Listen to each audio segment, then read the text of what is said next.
Satya, it's amazing to have you with us at Asia Tech Journal, right? This is a session that is, I mean, I say this often, right? But this is genuinely a session that I've been looking forward to. How have you been? Let's start with that. Thank you, Ashu, for having me here. It's a wonderful thing to basically chat with you 3 years back when we started, and again today with Asia Tech Journal. So thank you for having me, and we are good. We're absolutely good and going great. Satya, this is a session, like I said, right? This is a session that I've been looking forward to, right? Because what is happening is that there is a huge narrative which is built around Bharat, right? There are a lot of people who are talking about Bharat, the possibilities around Bharat, what's happening in, say, so the tier 2, tier 3, tier 4, cities in the country and stuff like that, right? But I think there is no definitive model, right? There is no definitive clarity in terms of, what's going to work, what's not going to work, and stuff like that, right? And I think at Najoto, there is a huge experience that you built in catering to that audience, right? And before we dive into that, and before we sort of try and understand that entire landscape, why don't you take us through your you've had as a professional, you had a phenomenal journey, right? Tell us a little more about it, and then we sort of dive into the questions straight up. Fantastic. So I'll tell about the background of how it started, and give me your background. Give me your background, and then we'll come to that one.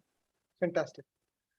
So my career journey started with me doing an engineering, and thereafter working with TCS in 2008, long back. And I started my journey with coding, doing coding for mainframe. And thereafter, I did my MBA from MICA, which is known for communication, branding, so on and so forth. And thereafter, I worked with Network 18, which is a media and a technology company. Right. My primary role at Network 18 Delhi was to build integrated marketing solutions which could be leveraged by brands. So example, Roadies or a KBC is a perfect example of an integrated marketing solution, which is created as an IP on which basically brands can make money. So idea was to how do we create IPs at Network 18 for brands, and which brands can make money. Consumers love these IPs, right? And it becomes a good piece which is monetizable today, tomorrow, and has a fantastic consumer audience to it. So whether it is Roadies, which was a fantastic IP which was built by MTV, similar to that space, we were building IPs in CNBC TV 18, which is a more business news channel. Okay. So the idea was to focus on technology companies and build solutions which was largely focused on SMB space. Right. From there, I learned the ropes of how a media company, a technology company makes money through ad revenue, through IPs, and how these IPs can scale and build a fantastic business thereafter. Right. And after spending about 2.5 years with Network 18, learning the basics of rope, I started working with Den Snapdeal, which was a joint venture between Den and Snapdeal. Right. So Den is a cable TV channel, and Snapdeal is an e-commerce company. Back in 2014. Sure. And very interestingly, the thesis there was how. And 2014 is an era which is pre-Geo era. It is very hard to imagine a pre-Geo era today. But we all know that a large amount of internet audience was not there. People were expected to come online. The whole Hindi thing or the Bharat thing was happening, or we were expecting to happen. Right. So a lot of audience which was tier 2, tier 3 was still not online. Right. So the idea was, how do we reach to this tier 2, tier 3 audience, and how do we enable commerce in tier 2, tier 3 through videos as a core format. So we created a platform called Den Snapdeal, whether through it is an app or a website or a television. We reached across people in tier 2, tier 3, telling them about the products through video, where we were explaining explaining the product and the use case, and the people can make a purchase either by directly going and placing the order, or by calling us. It was more assistive because people in tier 2, tier 3 wanted to learn and then purchase. our moms and dads are still wanting to talk to somebody and then make a purchase, whether it is Right. 500 rupees or 1,000 rupees. Right. So that business scaled very well, and we kind of scaled to about 400 crore rupees of annualized GMV. Right. And from a 5-member, 7-member kind of a team to about 400 people. Fantastic journey. I joined them as a marketing head, and then slowly, basically, built the product, which is entire order management, customer Right. management, how it needs to happen. And then in the later part of my stint with them, I became chief of staff, managing uh, operations, business plan, fundraising, so on and so forth. So the idea was uh, the idea of Nojoto was conceived in 2012 when I was doing an MBA. Sure. And the idea of very simple was, before you build a business, you have to learn two things: how a business scales from 0 to 1, Right. and how a media company makes money. So Right. both of these, my objectives was first fulfilled by Network 18, and then Right. how a business scales from 0 to 1. There was a point in time where I was hiring a CTO back in then Snapdeal. Right. I was very young, 25, 26, and I was hiring somebody who was just 45, 50. Right. So interesting experience, learned a lot of things, how a company goes from 0 to 1 and then 1 to 10. Right. Several challenges, learned how to manage cash flow, how business survives, so on and so forth. So fantastic journey with both of these companies. Right. And the idea of Nojoto back in 2012, which was basically in terms of the idea. After Right. that, I left Snapdeal in 2016 Right. and started Nojoto. So that is my professional journey. Interesting. That's an interesting one, right? And I think you've really seen the consumer converge, right? I think that was a very different era. But I think that kind of laid the foundation for internet consumption, right? People watching basically a certain product display and all of that on TV, and then going out and purchasing. I think and I think that sort of translated into the e-commerce play that we kind of saw, right? And all of that, right? But I think there was a stark difference, right? Because digital was still picking up, right? I think the internet infrastructure was still picking up, right? TV was something which was ubiquitous, right? It was available at all the households and all of that, right? But yeah, I think that's an interesting journey that you had, Satya, as a professional. Satya, take me through the Nojoto journey, right? I mean, I've had the opportunity of knowing you closely. I have seen you build that from scratch, very very early days. Take me through the journey. Fantastic. So my dad was in Indian Air Force, so Right. got the opportunity to travel across India, and my interest lied in theater. So I did a lot of theater during my engineering days and after engineering. Right. And both of these experiences helped me understand nuances of India, especially at a city level or a village level, because Air Force takes you to different countries. So I've lived in Assam, Hyderabad, Chennai, Kerala, Jammu Kashmir, UP, Right. and a lot of places. Example, my first job was in Goa. So a lot of experience in terms of traveling across India, and theater helped me understand one thing, that India is a country where there are fantastic set of people who have, whether it is unique skill or a talent or a knowledge, Right. which is basically hidden. But there were two large problems which I thought are very very important. How do we enable people to share their passion online in their language which they are comfortable with? Right. And how do we enable them to basically make money from their passion? Right. Because India is a country which is fantastic, but if you're not making money from your passion, then ultimately your mom and dad will convince you to be an engineer, a doctor, a lawyer, and you ultimately go to a path where most likely the best skill you have will not be optimized. Imagine Sachin Tendulkar doing an engineering and thereafter solving different problems, but he's fantastic as a cricketer, and I think everybody should get an opportunity to follow their own passion. And Right. if they're able to build a livelihood from that, then the person basically can optimize for the thing that he or Sure. she is best at.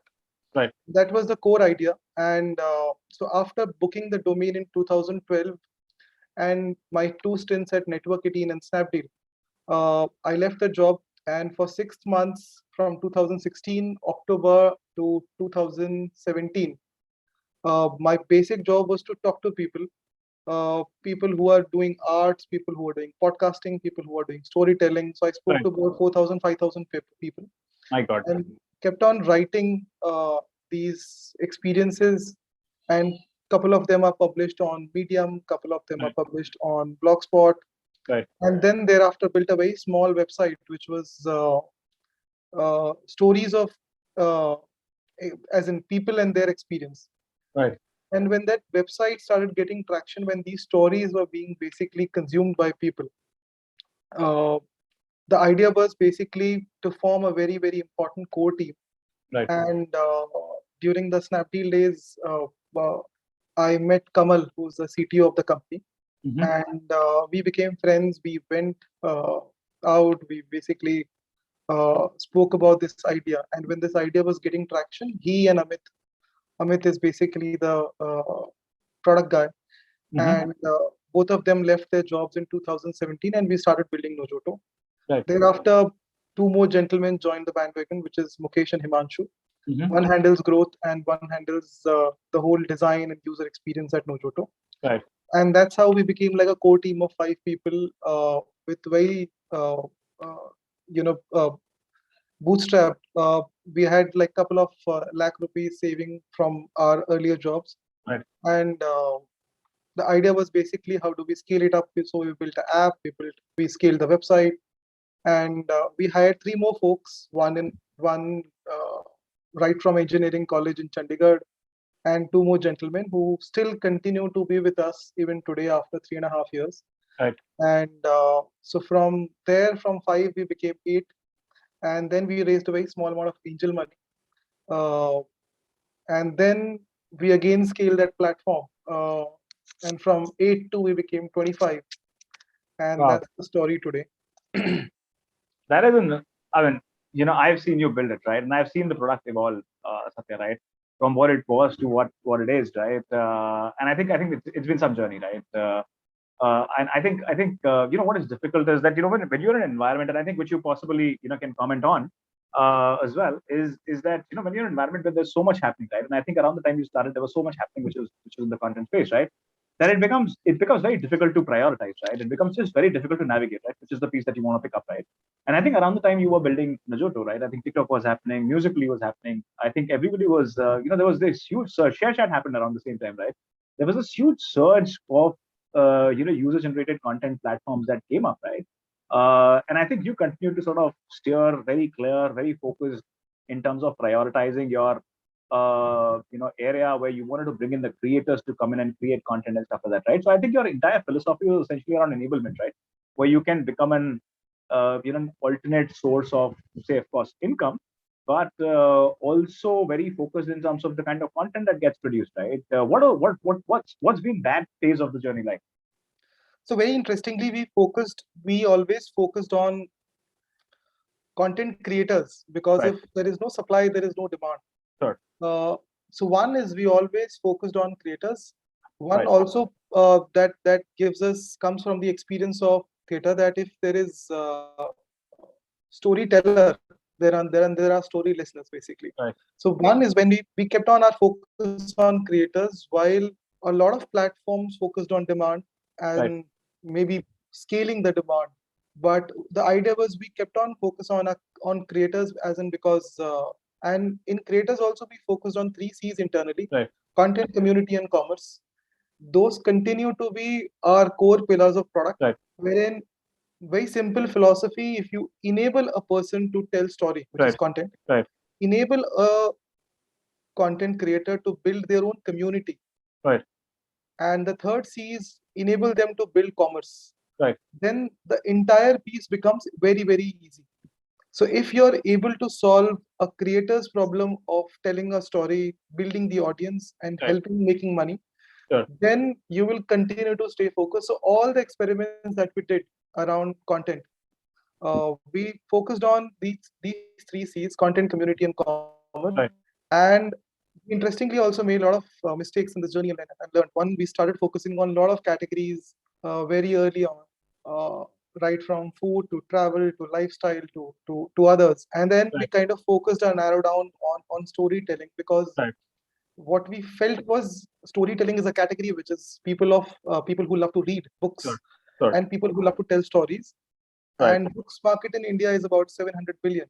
There are a lot of people, Mhm. because as a country, we are forced to read up to 12 classes at least. Right. And so India, Bangladesh, Pakistan, nearby countries also are very well read. Right. As in, people are forced to take education very, very seriously. Right. So storytelling or reading stories is an experience that we all have gone through Right. since our childhood, and that becomes an interesting category to go after. Mhm. And that was one point. And the second point is comedy, dance, music. These categories were interesting. Right. But there was TikTok, which was doing fantastic on comedy and short videos, Right. memes. But the idea was to build a content library which has a high shelf life, Right. which is more meaningful, so that it can stand the wave and it can continue to be consumed and reconsumed. Right. Because obviously, watching short videos is very, very interesting, but it's also very interesting that if you are able to build high quality content, which is around storytelling in one particular category, and are Right. able to dominate that, then it becomes a moat. And once you crack that category, you can scale into multiple categories later on. Sure. I think I kind of agree with that, Satya. I think what you just said makes so much more sense, right? And I think you consciously sort of chose, and I would want you to sort of comment on this, right? I think you consciously chose. So while some of the other platforms that were there in the market, and I would not say necessarily competition, but I would say some of the platforms that people were using were essentially focusing on everybody could be a creator, right? Which essentially meant, if you have a phone, if you have a camera, you can go on a shoot, right? And just create anything and everything, right? And they said that the consumers will sort of like it or not like it or whatever, right? Which essentially means that there was no association, there was no necessarily a longevity that was getting created. It was a transactional play, right? If I like the video, nice, I might like it. If I don't like the one, I'm going to flip one to the other one, right? But I think what you created, and I think what we sort of narrowed down to was essentially around the art of storytelling, for example, right? So a person had to be qualified to a certain degree, not qualified, but had to have some basic traits to go out and do good storytelling, because there you can possibly create a certain longevity in the kind of content, and there is a certain affiliation that you can create, an affinity that you can create with the content creator, right? And I think that was something that very consciously chose as a step, right? What made you do that, right? I mean, was this because you wanted to, was this like a, because you wanted to differentiate yourself in a certain way, or there were certain other key elements that were playing into your mind saying that we have to do this, right? This is something which is going to survive. So what was that? How did you prioritize between uh, the two, right? And naturally, the other one was more exciting, right? I think there were a bunch of Indian platforms that had come up, and they were essentially also focusing on the same thing, right? And here you were, who took, kind of, a very counterintuitive step, saying that, listen, we're going to focus on a few, right? A lot of others can come in and consume the kind of content. What made you do that? So very interestingly, there's a lot of content which is available on YouTube. Sure. And not every niche content makes it to millions of views. Right. And till that niche content gets a millions of views, there is no monetization of that content. Sure. Because it's an ad-driven platform, fantastic Right. platform. So it's important to choose a category which is niche, which is meaningful, Right. which can drive content commerce. Sure. But if let's suppose there are 1,000 people who might like a video and Right. swipe it and like it will give you a time spent. But if there are 100 stories which are good quality, lesser Right. audience, but I might choose to pay for that kind of a content later on, then it becomes a good category to focus on. Right. So while if you're building an ad focused platform, the idea is to optimize for time spent and build a content library which is wherein people are consuming time, as in spending time, might or might not pay. But if you're able to build a sensible, meaningful content which is original and focusing on storytelling, then the opportunity for that content to make transaction revenue tomorrow also stands. Right. And it's also important that to focus on a category which is very large, not focused by anybody, than to be in a market which is basically around short videos, comedy, memes, which is fantastic, and the big boys are fighting against it. Then a lot of millions of dollars are pouring into it. It's very tough competition there versus meaningful, long content, which can give you transaction revenue, which the creators can get transaction revenue for. Not focused by anybody. It's a differentiated play, and that was a core point. While everybody, so it's very important to whatever is your strength as a platform, as an individual, is to keep doubling down on the strength. And a lot of times, a lot of things will happen. People will go out and do a lot of things, but to find what is the core strength and be at it. That was the core point. And yeah, that's the core reason basically. Satya, what's the current stage of the product, right? With what you've said, right? And that's like a natural question, right? What is the current stage of the product? What are the key demographics, and which are the regions where you're seeing the maximum traction coming from? And of course, the genre that you're kind of focusing on, right? Give me a sense of that. So before going into that, Ashu would love to share a very interesting piece in terms of we've spoken about why we have built Nojoto, but very important from a market standpoint. What is happening in the market and how we are seeing the market happening. I just want to talk about it. So let's see what shift is happening in the market today and what problem it leads to in consumers' life, and the solution basically that can be built on top of it. So right now, because the internet penetration is going deeper in tier 2, tier 3, and young middle class people are coming online, which have high aspirations. And very interestingly, TikTok has given people the confidence that people can build audience. And so the people now have a new set of expectations, and they expect that to turn their unique skill, talent, or knowledge into a livelihood. So the very interesting piece here is those people who were purely consumers yesterday are creators today, and these creators are now wanting to become a business. So content consumers today are aspiring to become business of tomorrow, and the very interesting phase is basically can be termed as enterprisation of consumers. Interesting. That every normal human being is wanting to be a creator or a business for tomorrow.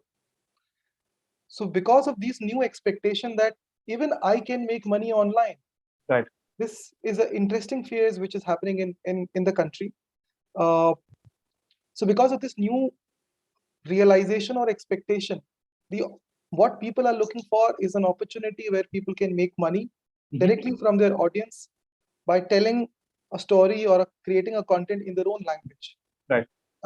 And unfortunately, the large big boys have not really enabled people to make money directly from your audience. For example, even if I have 1 million followers on Instagram or Facebook, fantastic platforms, I might or might not be able to make money. For example, YouTube has a barrier that once you reach 1,000 subscribers, only then you can make money. And you have 4,000 hours of content being consumed. For Spotify, it's again 1% people who are able to make, I think, $10,000. And for other platforms, there is no method wherein even if I have 1 million followers, then there is no method I can make money. So the core solution is very simple. Imagine a solution or a platform where anybody who has a unique skill or a talent or a knowledge can actually become a business with zero investment right from day one. And they can follow their passion and earn without being dependent on anybody, not even the platform or any middleman. That is the solution we basically are moving forward. And today, in terms of the stage where we are, we have about 8 lakh storytellers on the platform who've created about 10 million stories in 12 languages. And we built a full stack model wherein people can create content, people can build community, and people can make money. All of this with zero investment upfront. And today there are about 4,000 creators who are making money on the platform directly from their audience. Right. and people are making money up to 10,000 rupees a month, and that's fantastic in terms of the core scale. So how we Right. see our matrices is one supply side and one demand side. So on the supply side, as I mentioned, we have 8 lakh storytellers who created about 10 million stories. On the demand side, we have 3.5 million content consumers who consume Right. the content every month. And the supply side needs to basically earn. So 3,500 storytellers are now earning from the platform. And there are about 10,000 people who are paying on the platform month on a month basis. Wonderful. And in the last 8 months, especially in the pandemic time, we launched the monetization because we heard stories wherein creators and artists were not able to make money because events were not happening, Right. things were not being made, and any chance to basically make money offline was basically zero. Right. So today, both of these matrices wherein people paying and people earning are growing by 100% quarter on quarter, and actually more, 200%, 300%. People earning and people basically paying. Both of these Right. behaviors are happening Right. very fast, and we believe that uh, very interestingly, the Mm-hmm. future of work for people is when the internet is able to give people a method to earn livelihood Right. without being dependent on anybody. Right. For example, Airbnb has solved a problem wherein you can stay wherever you want to. You Mm-hmm. don't need to basically own an asset to Right. stay at one place. A Swiggy has given independence that you can eat whatever you want to at any point of time you want to. Right. So I believe the future of work is when creators, as in people, become creators and they are able to make money from their content without thinking about what capital I will need to Sure. invest. They basically just need to focus on their passion Right. and tell stories which are meaningful, build their own community, and basically make money. That is where is going to be. So future of work basically is people turning into creators and Right. creators making money. Satya, So what I particularly like in what you mentioned, right? Essentially two things, right? One is of course the creators economy, right? And as from it being a concept, from it being a white paper, from it being just discussed across many forums, right? This is possibly coming to life, right? In a better way, right? Which is a very local way of, for example, which is enabling possibly many Indians to sort of go out and test their creativity, right? And the second part is that you're kind of democratizing possibility of creativity to basically generate some value, right? Which is very interesting, right? And I think I like both of those trends, and I think the way we are headed as an economy, right?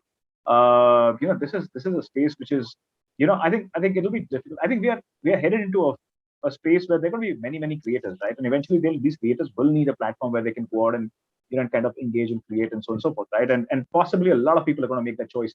And I think after COVID, there is a certain realism that has come in people, right? I think with the way things have turned, things have kind of changed. I think a lot of people, even professionals, right, would want to experiment with many other things, right? People have realized that there is one life, right? And I think they need to kind of prioritize, a lot of prioritize themselves over, for example, uh, what they thought continued to be them, which was their work profiles, right? And I think there's a significant shift which is going to happen. Satya, I am going to particularly move towards the COVID, right? Because COVID was essentially a turning point for anybody who's in the content space, right? And I think the content platforms, the kind of surge that happened in consumption of content was never imagined, right? How has the COVID phase been for you as a platform? How is the statistics changed, right? What was pre-COVID, times like, and how did that change, right? For Najoto in terms of say creators, in terms of consumption, give me a sense of numbers in terms of how all of this is playing out, right? so last year we were kind of about at 1.7 million monthly content consumers. Sure. From there we've kind of doubled Mm-hmm. to 3.5 and now to 4 million monthly content consumers. Right. So we've kind of grown 100% on the demand side.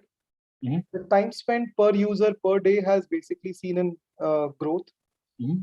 That's one. Second, very interesting thing has happened during the COVID,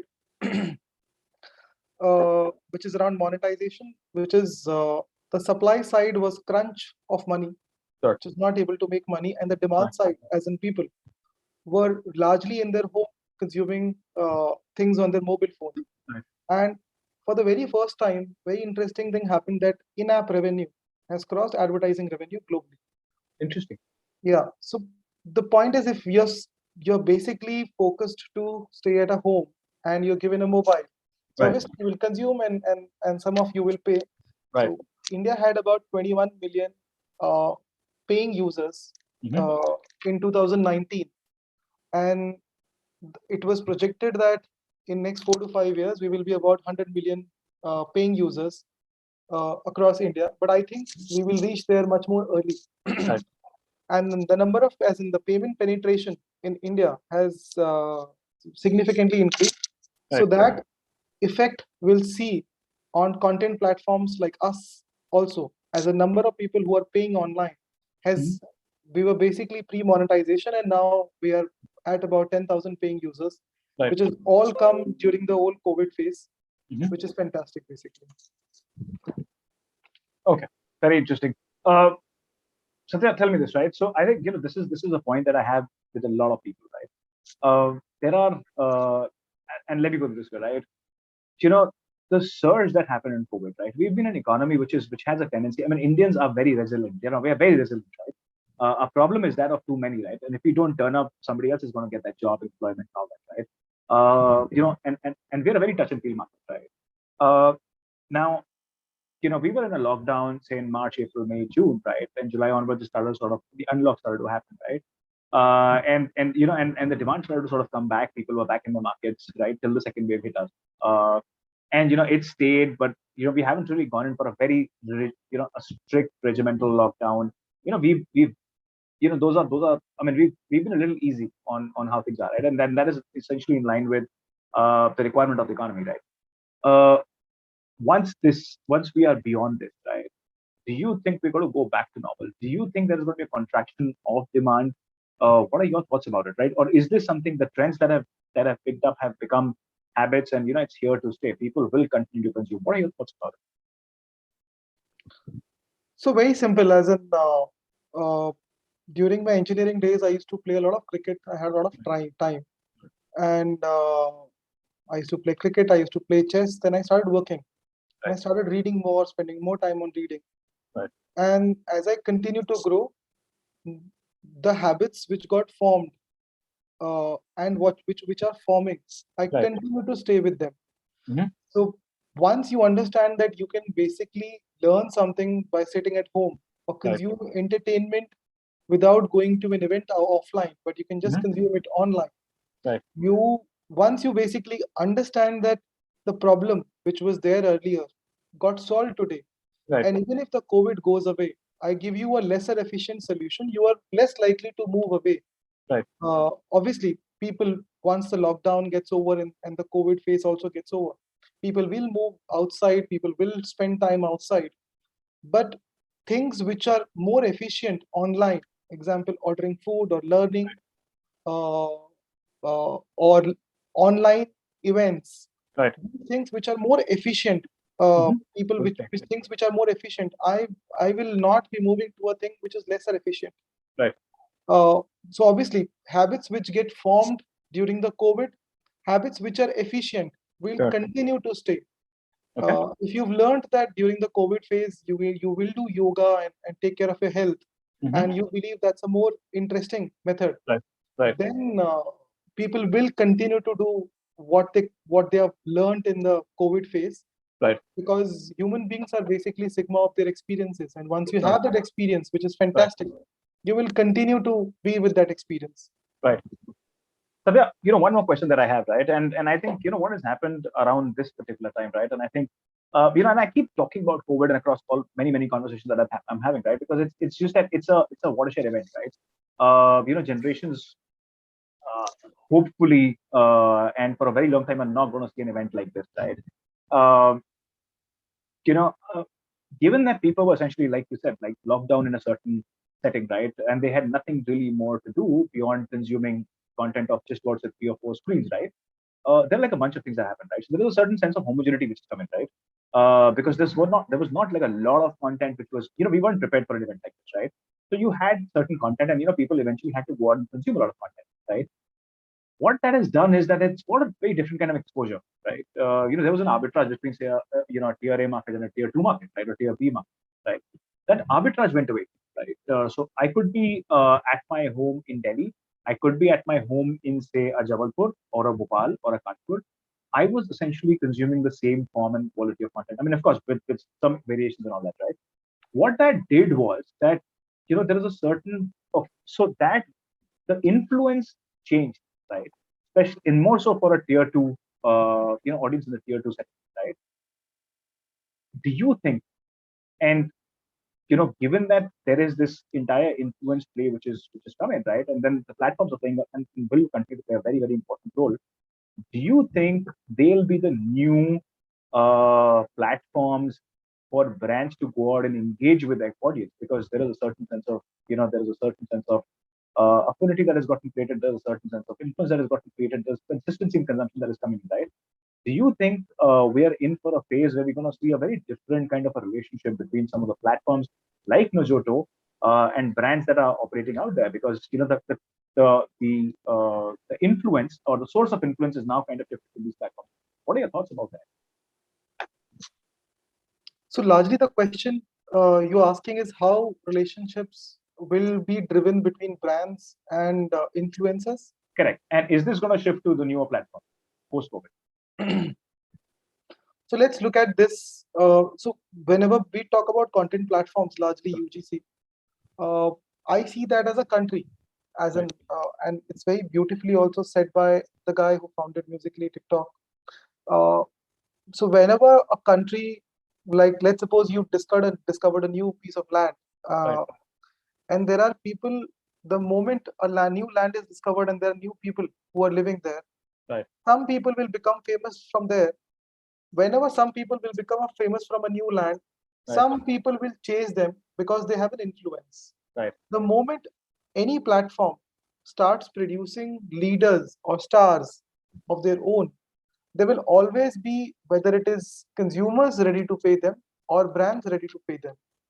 So up till now, the influencers were largely from Instagram or YouTube per se, or TikTok, very interestingly. And I believe as we will move forward and newer platforms where new form of consumption is happening, there will again be influencers who will be who will make money from their consumers and from their brands.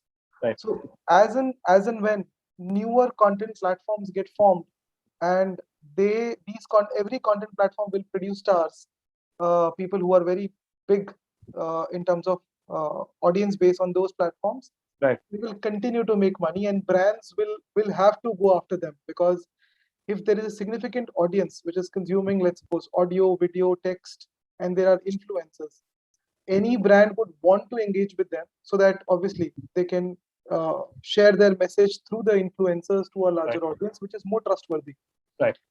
So I think that's the relationships up till now, which were largely on YouTube, Instagram, Snapchat, TikTok, will shift to more Indian platforms wherein there are Indian influencers, whether telling a story, whether telling a podcasting, or any form of media. Interesting. Satya, what's the idea of Bharat, right? I mean, I'd asked you this question earlier. We couldn't cover it, with in depth, right? But how has been Bharat for you, right? Give me some numbers from the the interaction that you're having across the tier 2, tier 3 markets, right? Given that there's a huge focus that you have on Vernac, right? How is that going out? Give us a sense of that. So for us, in general, say Lucknow is a top city, which has about 10% of audience from Lucknow, and Lucknow, Jalandhar, Indore, so we've largely focused on Hindi and Urdu, and there are 10 more languages which are there on the platform. But largely it's Hindi and Urdu which drives the audience. So North India is always been our focus, and North India, Jammu Kashmir basically drives Urdu. So from that perspective, smaller cities, as in Bombay, Delhi, Bangalore constitute of 5 to 10% of the total audience base. But Right. so Lucknow, Agra, Jaipur, these are cities basically which drive people on the platform consuming content, whether it is creator, whether it is consumer. Right. In terms of a larger landscape like Bharat, it's a so while when we sit at and read a research report, we categorize people as Bharat and non-Bharat. Right. It's very simple. If the newer audiences are coming from tier 2, tier 3, and if you are able to enable them as a platform, Right. then that audience basically will start to love that platform, and that platform will become, whether it is Bharat or tomorrow it is Bangla or Urdu. So wherever the newer audiences are getting, and they're facing friction on other platforms, and you enable them Right. as a platform, they will start using them and retaining them, and so on and so forth. And that becomes the core of that platform. So for us, we focused on people beyond Bombay, Delhi, Bangalore, because that's where a Snapchat and an Instagram has a deeper penetration. Right. They have a different expectation altogether. And so example, very interestingly, let me tell you a very small stories. Example, if there's a button in India for a tier 1 audience, if it is a plus button, it is basically around creating content. Right. But if I were to build for a Bharat, you would write create story below that button in their language, whether it is Hindi, यहाँ लिखें. हाँ, तो जैसे आप जाएंगे tier 2, tier 3 में, you will know that people need little more assistance because they are new to that whole phenomenon. Environment, right? So if you're building a product which is for little more assistance than the usual, then you will attract that crowd. Because if I'm a tier 1 audience, basically I will say कि यार, I know plus का मतलब क्या है, and I know very easy. So you will get annoyed by that. But people in tier 2, tier 3 will actually feel, oh, thank you, मतलब for making me understand. Right. यहाँ लिखें, इसे दबाएं, right. आगे बढ़ें, नहीं बढ़ें. It is very interesting. So, example, how we speak to a mom and dad or people who are living in Lucknow, Jaipur, Right. A little more assistance is required that ways. And so, if you are building for an audience which is, let's suppose, which requires little bit of assistance, whether it is content, community, commerce, anything, Right. then that kind of an audience basically sticks to your platform. So I think from that perspective, we've kept on building the platform, which is little more assistive in nature. People don't have to imagine कि या इसका मतलब क्या हो सकता है. You if you know what you want, just write it down there, and you build it that way. So it becomes easy for people. Build a very easy solution for people, so that basically they can create and make money and spend money. Satya, what is the typical age group which is so like you highlighted, right? So for example, like now UP is say the top or the number one contributor, for example, right? What is the age group which is actively functional on Project? So 18 to 35, which works for us in terms of the age group, but 25 to 35 male doesn't work for us. Okay. Because these are people who are more focused to earn a livelihood in tier 2, tier 3. Right. If I were to see friends who are living in these cities, then from 25 to 35, I typically have to.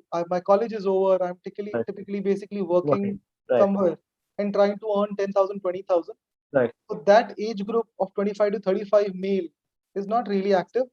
Right. But after 35, female also is very active. And after 45, 55, male also is very active on the platform. But the largest is 18 to 35 from that standpoint.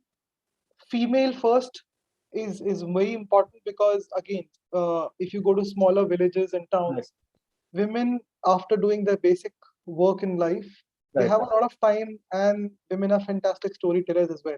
Right. And our community building approach has always been that if you enable women again, and you build a safe platform for them, and they can build a community faster, whether it is offline, whether it is online, and that becomes an interesting thing. So that way is basically in terms of demographics. And I smell a hack, right? I sense a hack which is there, right?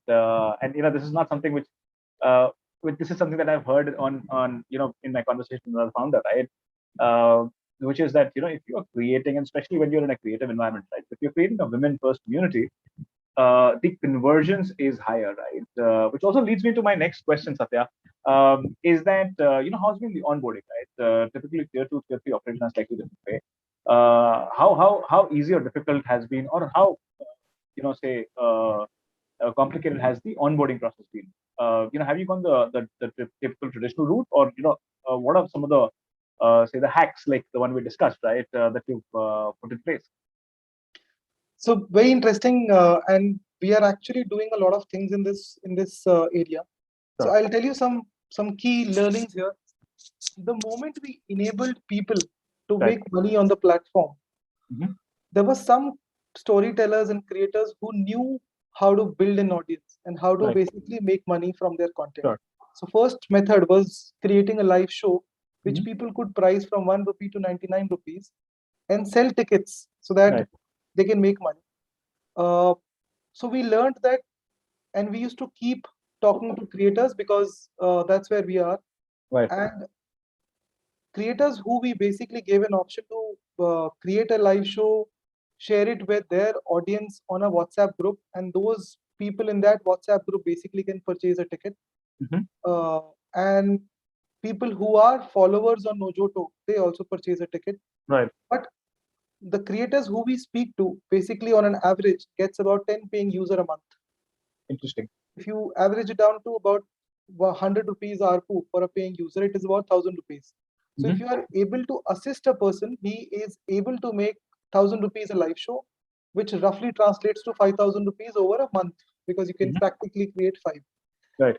If you're not assisting them, then they actually bring about 0.58, which is less than one paying user. Mhm. So now we are setting up a creator onboarding team, which will basically help people understand that they can make money like this. Right. What type of content? They already know that, but you still require assistance. So on the Right. product also we've built around content, that Mhm. how do you make money from the content? How do you bring Right. users? How do you engage the community? Right. What kind of content types can work?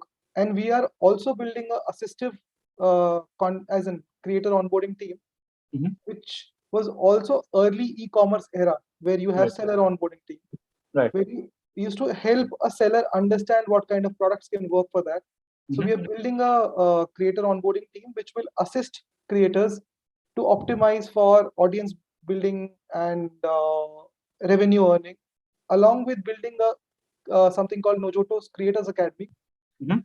where a lot of content will be created in their language, wherein if they do not take an assistive route but want to learn, then they can basically consume those content pieces and learn Mhm. how to build better content, how to make better revenue, so on and so forth. So, Interesting. And uh, Satya, while that happens, right? Are you also going to be helping them, on the creative aspect, saying that listen, this is something which is working, and that is something which is working, right? So, is there some sort of some sort of a play around that as well, where you help them channelize their creative energies in the right direction? Is that something which is also is part of the product? so as of now, there is basic analytics around what type of content is working for them, Right. so that they can understand. And we are still little far from giving people analytics, and then once you build analytics for them, Right. you will have to explain how the analytics works. Sure. So because again, the point is, I can give you data, but then Right. data and pie charts and graph charts are something which is again tier one phenomena. Right. So you will have to help people understand how to read this data very easy, essentially. So Right. example, if I can just tell you that ये लोग आपसे आज तक ये लोग आपका ticket खरीदा है, पैसे लिया Mhm. है, Right. ये लोग पिछली मंथ लिया था बट इस मंथ नहीं लिया है, तो क्या Mhm. आप इनसे बात करना चाहेंगे व्हाट्सएप पे, and Right. Then basically you can retain them, Sure. similar to like that stuff. So analytics is very important, and very early phases we have built, but there's a Sure. lot of work to be done on that phase. Mhm. And very interesting in India, very large marketplaces which are enabling long tail of creators to Mhm. make money are very few, and a lot of learning and experimentation and building will be required, much more assistive, so that people can actually understand. Because in US there are creators on Substack which are making more than $1 million a month. Right. A Substack or a Patreon. But if we were to build that same in India for a Bharat and help people understand, a lot of work has to be done. Right. Because imagining that from their content they can make $1 million a year is very far-fetched. Right. And I think that journey will be very, very interesting in terms of helping people do that. Very interesting, Satya. Satya, how's the competitive landscape, right? There have been a bunch of platforms, who've been into the storytelling side of things, right? There have been a bunch of funded platforms, right? How is the overall piece coming along, right? How are some of your, how's the competition playing out, right? Is it an equal growth path for? I mean, is everybody getting an equal share in the market, or like I say for content businesses, right? More is more, right? How is that space? In India, whether it is text, video, audio, live, different formats and different categories, there will be different Right. players Sure. who will dominate these categories across these formats. Right. It will not be a zero-sum game that one platform winning everything. Right. You've got to build a strong differentiation in your category, in your format, to be able to survive the time. And much like how you were comparing it with a television example, you have Star, you have Sony, you have Discovery. Right. You have so many television channels delivering different forms of entertainment and knowledge Right. to the person. There will be different platforms which are more vertical oriented, focused approach, and giving people content around entertainment, knowledge, and different types of creator, different type of consumers. And India is a billion people living in India. So enough and more opportunity to build Right. out any vertical that is physically also very large. Right. And storytelling continues to be large, and we obviously believe it's a long-term bet focusing on that category. So there are people who are building for that category in different formats, which are doing brilliant. But I don't think in terms of a marketplace model wherein it is democratized for people to earn, Right. there is anybody right now which is doing that play. Hopefully, people will be doing that play, and it's really exciting to be there. So that's interesting, right? The way you put it, right? So it's entertainment, right? And I think it's not a winner's take all market, right? It is a market where a lot of people will continue to coexist. I think the differentiator, like you said, right, is going to be how beautifully do you put out engaging content, right? And how consistently can you do that, right? Or if you're a platform, how smartly can you enable your creators to sort of do that, right? And that's where the real I think differentiator will be vis-a-vis the platforms that compete for that space and for that consumer. Satya, way towards the last leg of our conversation, right? What are the next 5 years for Najoto? What's in the back, right? I think 5 years is too long a period, right? I think it's a I think it's a misnomer in today's scenario. I'd rather let me rephrase this, right? What are the next 2 years for Najoto? What are some of the exciting things that we will see in the next 2 years? So I think we've always focused on one mission, is to empower people to tell stories and make a livelihood. Right. We will continue to be on that path, solve for creators. As a platform, the idea is to at least enable 1 lakh, 10 lakh people to earn money from their content. Right. And I believe if an average person, let's suppose from a Lucknow, from a Jaipur, from a Chandigarh, starts making 10,000 rupees a month, following his or her own passion, it will be fantastic. It is like building a Bharat right at the center, right at the heart, Right. where people require that kind of a help. There will be a lot of experiments around and learnings around how do you enable these people to help that they can make money, whether it is an approach A or a B, and we will continue to do that. But I think the idea is to first reach 1 lakh people earning money. Right. And then after 10 lakh people earning money from this platform, I think that will be very, very fantastic. So we are moving on content space, but I think democratizing the future of work. And there is which is very, very exciting.